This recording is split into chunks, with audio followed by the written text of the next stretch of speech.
2018. J-1. Demain, je vais faire une opération des cordes vocales au service ORL à l'hôpital Foch en région parisienne. Donc là, je suis venu à Paris, je suis à l'auberge de jeunesse et donc c'est mon dernier échantillon de ma voix,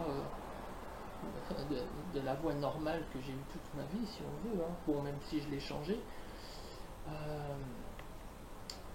Donc ma voix de baryton originelle va se modifier. Je ne sais pas à quel point. Si ça se trouve, il n'y aura pas de grosse différence. De toute façon, dans un premier temps, il y aura des bizarreries. Hein. On m'a dit bon, voilà, que pendant au moins 15 jours, je devrais chuchoter. Mais d'après les rares témoignages et les rares vidéos que j'ai vues ou que j'ai entendues, eh bien, le temps d'adaptation peut être beaucoup plus long que ça.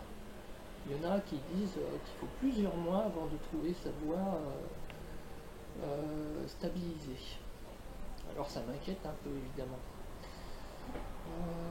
Voilà, mais bon, là pendant un mois, j'aurai pas grand chose à faire, à dire. Bon, c'est vrai que par contre, au mois d'octobre, il va falloir que je retourne sur les planches, jouer mon rôle de présentatrice, puisque je suis comédienne, hein, n'est-ce pas? Voilà, donc j'y vais un peu au hasard finalement.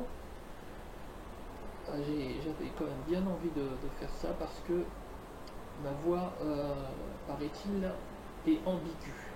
Et ça, je m'en rends compte particulièrement au téléphone. Alors, plus d'une fois sur deux, si je ne me présente pas, ben, on me dit bonjour monsieur. Voilà. C'est assez gênant, je fais des efforts, pourtant je parle bon, comme ça, voire un peu mieux peut-être.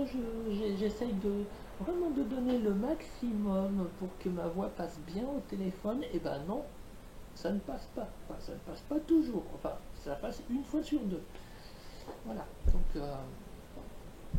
Donc il y avait quelque chose à faire. Bon, j'ai beau avoir eu une vingtaine de séances d'orthophonie, j'ai beau travailler ma voix, l'écouter, bon, bah, il y a une sonorité qui est présente et due à la constitution des cordes vocales. Et bon, bah, là, il n'y a pas de miracle. Hein.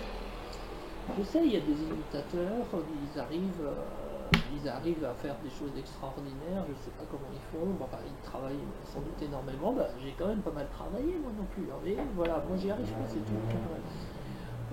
Et je parle comme ça, quoi, c'est le mieux que je puisse faire. Et voilà, voilà, à partir de demain, les choses vont changer. Pour moi, c'est une opération quand même très importante. Enfin, je veux dire par là, après tous les points de vue existent. Hein. Bon, il y en a, c'est les opérations génitales qui sont très importantes. Bon, pour ma part, l'opération génitale, même si on me la faisait gratuitement et qu'on me promettait des merveilles, eh ben, je ne la ferai pas. Voilà, donc chacune ses priorités. Pour moi, la voix, c'est très important dans l'intégration sociale. On peut très bien passer physiquement, et moi j'en ai vu, hein, j'en ai vu des femmes trans comme ça, très mignonnes, qui passent très bien, mais qui, dès qu'elles prennent la parole, ben voilà, c'est grillé pour elles, quoi. Je veux dire, les gens les gens tombent sur les fesses, quoi. Ils disent mais qu'est-ce qui se passe, qu'est-ce que j'ai en face de moi? Bah oui. Alors après, l'explication, moi je la connais pas tellement. Bon, ben, si on désire vraiment être intégré dans la vie de tous les jours, sans mauvaise surprise, c'est un travail indispensable.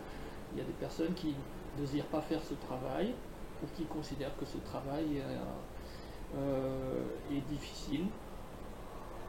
Moi je ne pense pas, dans la vie quotidienne ça va, bon je parle, ma voix elle est peut-être bizarre, bon j'ai une voix masculine certainement, mais bon avec le reste, bon voilà, les gens doivent analyser ça comme étant quand même une information globales qui disent bon ben en face de moi j'ai une meuf et puis voilà, même s'il y a des bizarreries qui peuvent leur paraître quoi, mais voilà, mais l'important c'est la globalité de la personne, voilà, la cohérence de la personne dans son ensemble.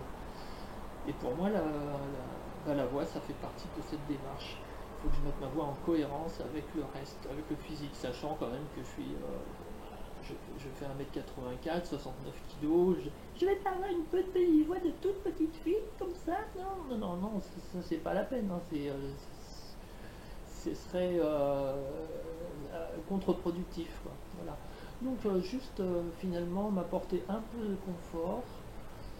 Euh, J'aurais peut-être pas, bon la voix va monter un peu, oui certainement.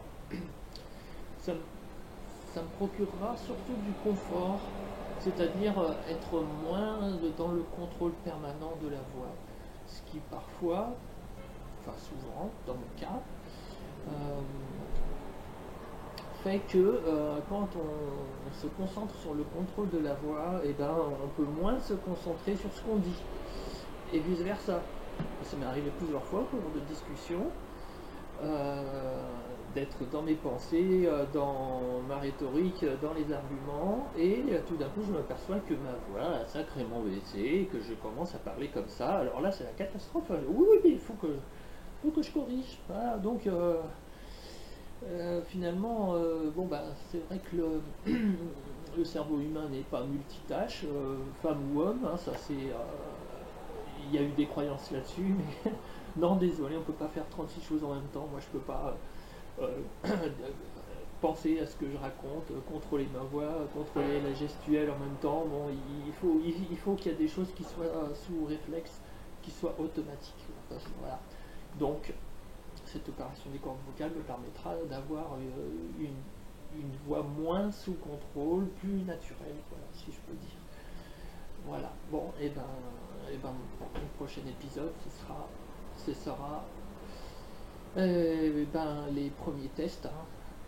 On va voir ce que ça va donner, et puis sur plusieurs mois. Voilà. Merci, au revoir.